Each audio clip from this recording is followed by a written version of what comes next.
Kaçsam belə maskayla istəyirsinizsə videonu çəkməyin. Və başlayırıq. Videonu çəkməyin olur. Yenə də like atıp abunə olaq və göstərə bilərəm. Mən necə görətdim. Birinci çıxardım, sonra gələm. Hə dostlar, hazırdır. İndi eləyək.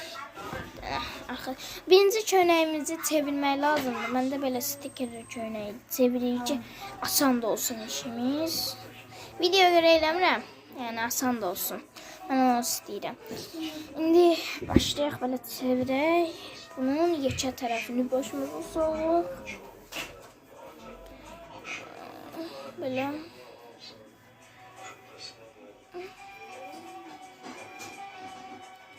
Salıq bunu belə.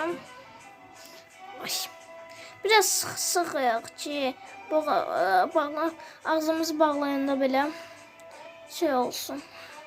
Sıx olsun, boş olur yəni, ona görə dedim.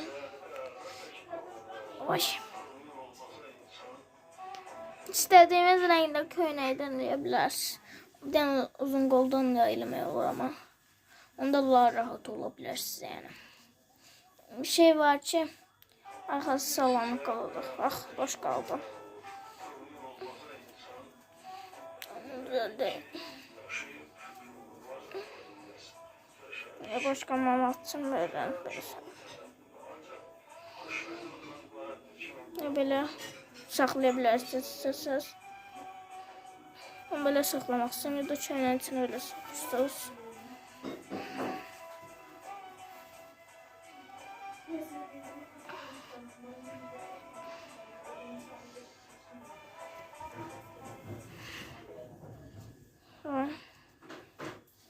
Şuraya dedim de arkasını biraz sıkı bağlayayım. Açım bir tane sıkı bağlayayım.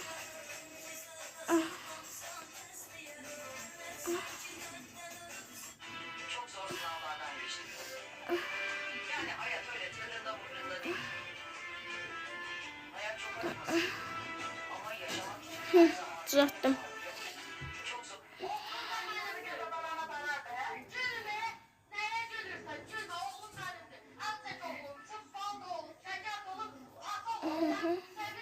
Bir an gördüm. Böyle. Hazırdır. Yani bunu ben size netini elədiyim çünki ben burada bunu başka videoda gördüm. Sağ olun. Abone olup like atmayı, bir de tintine basmayı unutmuyoruz. Sağ olun. Selamat kalın.